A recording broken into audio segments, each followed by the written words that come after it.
Kristen Kozel, and I'm here with Chris Kuhn, who is the past president of the LGBTU at the University of Akron. Hi, how are you doing?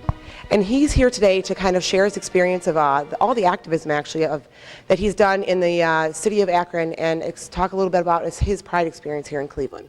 So you're a student at the University of Akron, and I understand that you are involved in quite a number of groups down there. Can you explain a little bit more about what you've done in the past years?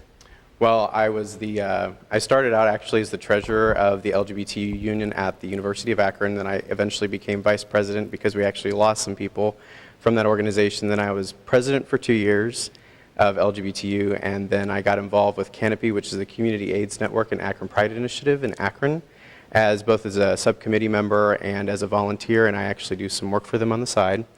And then I'm also involved with the Sugar Plum Tour with the Gay Community Endowment Fund, which is in Akron, and I'm also involved with the Akron Task Force, which is part of the Gay Games. And my activism is definitely very important to me, and being involved with my community, and that's really one of the things that Pride really means to me. So with the Gay Games coming here to Cleveland in 2014, I know we talked a lot about that before. Are you going to be participating, or are you just going to personally be volunteering? I'm still trying to make a determination if I'm actually going to participate, because one of my things is I want to work on is volunteering and making sure that we put on the best gay games that the world has seen. So making sure that we present our community and just make everyone know that it's a welcoming community and someplace that they want to be, that they want to come here. So you seem to be a proud individual. You're pretty proud of yourself and who you are, and you're very active in the community. Tell us a little bit about your coming out process. Have you always been this proud and out, or was it kind of, a process?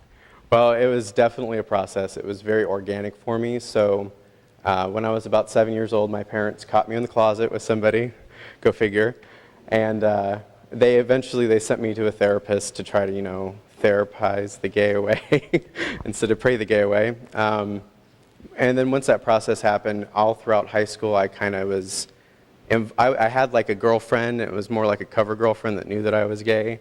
But then if you went to high school and you would ask people what my sexuality was or my gender expression preferences, they would have given you like 3 different answers, because I had them confused just as much.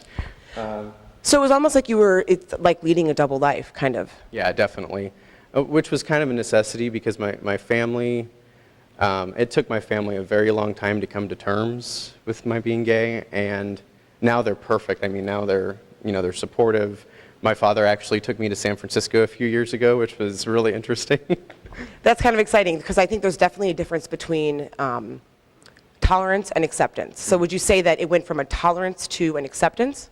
Definitely. It definitely went from tolerance to acceptance. And now I think we've gone past the acceptance point to where now it's kind of celebration of who I am. Did your, obviously you probably attend Cleveland Pride. Has your family ever come to Pride events, or have they supported any of the events that you've done in Akron?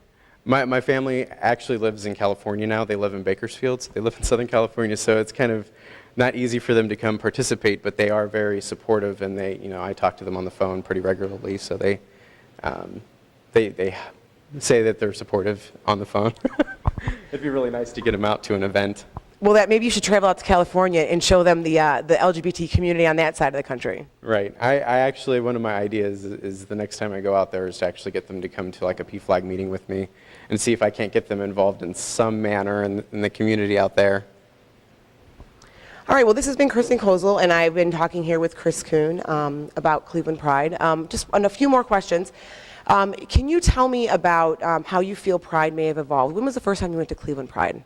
The first time I actually went to Cleveland Pride was a couple of years ago with friends from the University of Akron at the LGBT union. And it was a very interesting experience for me, because actually Cleveland Pride was my first Pride event that I went to.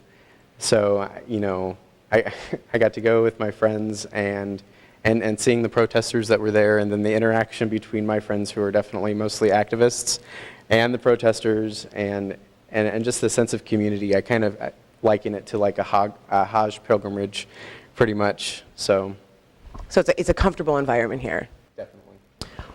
Chris, what does your LGBT pride mean to you?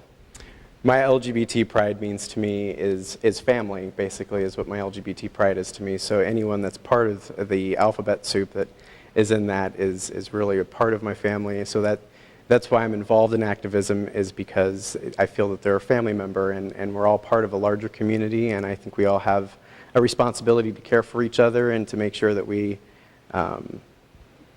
bring each other in and make sure that we take care of each other.